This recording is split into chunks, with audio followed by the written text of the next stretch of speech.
नमस्कार, मैं हूं निकिता और आप देख रहे हैं सत्य हिंदी। चलिए एक नजर डालते हैं अब तक की सुर्खियों पर। अमेरिकी वाणिज्य सचिव हार्वर्ड लुटनिक ने कहा है कि भारत की मुख्य आबादी में दृढ़ इच्छा शक्ति और महत्वाकांक्षा है और यही कारण है कि इसकी अर्थव्यवस्था हमेशा फलती फूलती रहेगी। उन्होंने इस बात पर जोर दिया कि राष्ट्रपति डोनाल्ड ट्रंप भारत की गहरी प्रशंसा करते हैं और उसका सम्मान करते हैं तथा दोनों देशों के बीच बहुत अच्छे संबंध होने जा रहे हैं। लुटनिक ने सोमवार को US India strategic partnership forum leadership summit के 8वें संस्करण में अपने मुख्य भाषण में कहा कि भारत सबसे असाधारण अर्थव्यवस्थाओं में से एक है। उन्होंने कहा कि एक असाधारण अर्थव्यवस्था बनाने वाली कुंजी लोगों का दृढ़ संकल्प है। आपके लोग व्यवसाय में होने के बारे में कितना चिंतित हैं, वे कितने उद्यमी हैं, वे अपने परिवारों के लिए बेहतर बनने के लिए कितना प्रेरित हैं। भारत और पाकिस्तान के बीच ऑपरेशन सिंदूर के बाद संघर्ष विराम पर सहमति बन गई थी। अमेरिकी राष्ट्रपति डोनाल्ड ट्रंप अभी तक कई बार संघर्ष विराम का क्रेडिट ले चुके हैं। उन्होंने दावा किया है कि अमेरिका की वजह से संघर्ष विराम पर सहमति बनी थी। वहीं अब एबीपी की एक रिपोर्ट के मुताबिक इस मामले पर कांग्रेस नेता शशि थरूर ने प्रतिक्रिया दी है। उन्होंने कहा कि किसी को हमें यानी भारत को समझाने की जरूरत नहीं है। ब्राजील पहुंचे शशि थरूर ने इस दौरान भारत और पाकिस्तान के संघर्ष विराम मसले पर प्रतिक्रिया देते हुए कहा कि हमें किसी को भी समझाने की जरूरत नहीं है, हमने पहले ही इसे रोक दिया था। अगर अमेरिकी राष्ट्रपति या उनके वरिष्ठ अधिकारियों को किसी को समझाना था तो वह पाकिस्तानियों को मनाने की कोशिश होती। हमें मनाने की जरूरत नहीं है क्योंकि हम युद्ध नहीं चाहते हैं। आरजेडी सांसद मनोज झा ने सोमवार को प्रधानमंत्री मोदी को पत्र लिखकर मांग की कि पाकिस्तान के खिलाफ हाल ही में सीमा पार से की गई कार्रवाई और उसके प्रभावों पर चर्चा के लिए संसद का विशेष सत्र बुलाया जाए। अपने पत्र में राज्यसभा सांसद ने कहा कि वह भारतीय नागरिकों की चिंताओं और भावनाओं को व्यक्त कर रहे हैं, जो महसूस कर रहे हैं कि उन्हें अपने देश के सामने आने वाली चुनौतियों के बारे में अंधेरे में छोड़ दिया गया है। आरजेडी सांसद ने कहा कि वे संगठित अराजकता के बारे में चिंतित हैं, जो पहले से ही ध्रुवीकृत समाज को गंभीर नुकसान पहुंचाने की धमकी देती है। मैं आपसे पाकिस्तान के खिलाफ हाल ही में सीमा पार से की गई कार्रवाई, उसके प्रभावों और आगे के रास्ते पर चर्चा करने के लिए संसद का विशेष सत्र बुलाने का आग्रह करने के लिए लिख रहा हूं। महिला क्रिकेट वर्ल्ड कप में पाकिस्तान के मैच भारत की बजाय अब श्रीलंका में खेले जाएंगे। बता दें कि भारत ने इस साल की शुरुआत में पुरुषों की चैंपियंस ट्रॉफी के लिए पाकिस्तान में खेलने से इनकार कर दिया था। इसके बाद आईसीसी ने दोनों देशों की ओर से आयोजित टूर्नामेंट्स के लिए न्यूट्रल वेन्यू की शुरुआत की थी। पाकिस्तान के गृह मंत्री ने अप्रैल में कहा था कि पाकिस्तान की महिला टीम भारत नहीं जाएगी। अब भारत को यह व्यवस्था करनी है कि पाकिस्तान के मैच कहाँ होंगे। बता दें कि भारत इस साल 30 सितंबर से 2 नवंबर तक होने वाले महिला क्रिकेट के विश्व कप की मेजबानी कर रहा है। ये मैच भारत और श्रीलंका में खेले जाएंगे। श्रीलंका में पाकिस्तान के 7 ग्रुप मैच होंगे। इनमें भारत और इंग्लैंड के खिलाफ होने वाले उसके मैच शामिल हैं।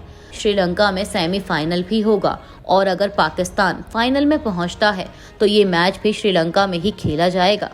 महाराष्ट्र के स्कूली शिक्षा मंत्री दादा भूसे ने कहा है कि देशभक्ति, अनुशासन की भावना पैदा करने और नियमित शारीरिक व्यायाम की आदत को बढ़ावा देने के लिए कक्षा 1 से छात्रों को बुनियादी सैन्य प्रशिक्षण दिया जाएगा।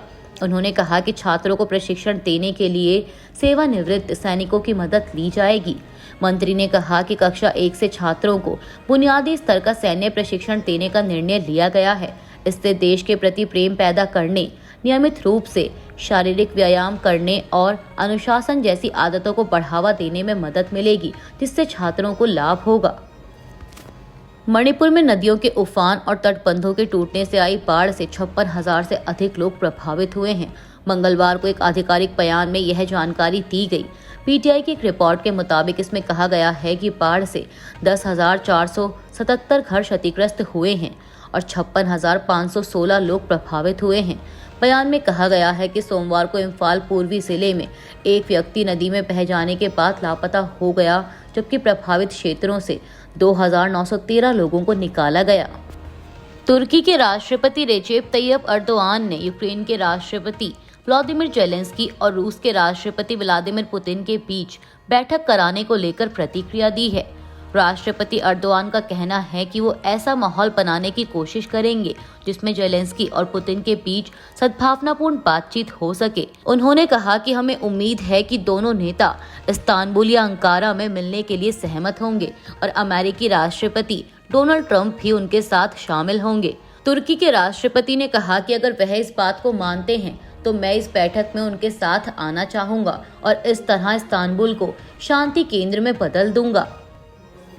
तुर्की में यूक्रेन और रूस के बीच सोमवार को हुई बातचीत के बाद दोनों देशों की ओर से पहली प्रतिक्रिया आई है।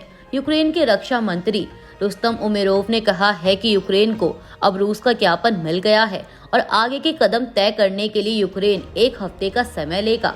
उन्होंने इस बात की पुष्टि की कि दोनों पक्षों ने गंभीर रूप से घायल या बीमार सभी सैनिकों और 18 से 25 वर्ष की आयु के सभी लड़ाकों की अदला बदली पर सहमति जताई है। साथ ही मारे गए सैनिकों के शव भी लौटाए जाएंगे। रुस्तम उमेरोव ने कहा कि उन्होंने इस महीने के आखिर में यूक्रेन के राष्ट्रपति व्लादिमीर जेलेंस्की और रूस के राष्ट्रपति व्लादिमीर पुतिन के बीच संभावित बैठक पर भी चर्चा की है, जिसमें अमेरिकी राष्ट्रपति डोनाल्ड ट्रंप की भी भागीदारी हो सकती है। वहीं रूसी प्रतिनिधि मंडल के नेता व्लादिमीर मेडिंस्की ने कहा कि रूस 6000 युद्ध बंदियों को यूक्रेन को सौंपने के लिए तैयार है। साथ ही उन्होंने यह भी कहा कि मारे गए यूक्रेनी सैनिकों के शवों को अगले हफ्ते लौटा दिया जाएगा। व्लादिमीर मेडिंस्की ने कहा कि रूस ने यूक्रेन को सीमावर्ती क्षेत्र के कुछ हिस्सों में 2 से 3 दिन के युद्ध विराम की पेशकश की है ताकि शवों की अदला बदली की जा सके। संयुक्त राष्ट्र महासचिव ने रविवार को गजा में सहायता सामग्री बांटने के दौरान फिलिस्तीनियों के मारे जाने की घटना की जांच कराने की अपील की है। कहा जा रहा है कि ये लोग इस्राएली सेना की फायरिंग में मारे गए। संयुक्त राष्ट्र महासचिव एंटोनियो गुटेरस ने एक बयान में कहा कि मैं रविवार को गजा में भोजन और सहायता सामग्री लेने के लिए आए फिलिस्तीनियों की मौत और उनके घायल होने से दुखी हूँ। चश्मदीदों ने बताया कि इसराइल और अमेरिका की ओर समर्थन प्राप्त गजा ह्यूमैनिटेरियन फाउंडेशन की ओर से चल रहे सहायता सामग्री वितरण केंद्र में उन पर गोलियां चलाई गई। रेड क्रॉस ने कहा है कि इसके अस्पतालों से 179 लोगों के हताहत होने की सूचना है। इनमें से 21 की मौत हो चुकी है। वहीं हमास द्वारा संचालित सिविल डिफेंस एजेंसी ने इन मौतों की संख्या 31 बताई है। कांग्रेस नेता और पूर्व विदेश मंत्री सलमान खुर्शीद ने कहा है कि ये निराश करने वाला है कि जब वो आतंकवाद के खिलाफ विदेश में मिशन पर हैं तो घर में कुछ लोग उनकी राजनीतिक वफादारी का हिसाब करने में लगे हैं। उन्होंने मलेशिया की यात्रा के दौरान सोशल मीडिया प्लेटफॉर्म एक्स पर लिखा कि मैं आतंकवाद के खिलाफ भारत के संदेश देने के लिए मिशन पर हूं, लेकिन घर पर लोग मेरी राजनीतिक वफादारी का हिसाब कर रहे हैं। उन्होंने समाचार एजेंसी ANI से बात करते हुए कहा कि लोग ऐसी बातें करते रहते हैं कि आप उस शिष्टमंडल में क्या कर रहे हैं जिसमें बीजेपी के लोग हैं, आप वहां क्या कर रहे हैं। हम यहाँ वो कर रहे हैं जो देश के लिए जरूरी है। इससे कोई फर्क नहीं पड़ता कि आप किस पार्टी में हैं। आज एक आवाज में देश के समर्थन में बोलने की जरूरत है और हम वही कर रहे हैं। उन्होंने कहा कि जब मैं कहता हूँ कि देशभक्त होना इतना कठिन क्यों है, तो ये सवाल उनसे पूछा जाना चाहिए जो ट्वीट कर ऐसी बातें कहते रहते हैं जो मेरे हिसाब से देश के लिए कुछ करने वालों को निराश करती हैं। अभी के लिए बस इतना ही। बाकी की खबरों के लिए बने रहिए सत्य हिंदी के साथ। Copyright disclaimer under Section 107 of the Copyright Act 1976. Allowance is made for fair use for purposes such as criticism, comment, news reporting, scholarship, and research. Fair use is a use permitted by copyright statute that might otherwise be infringing.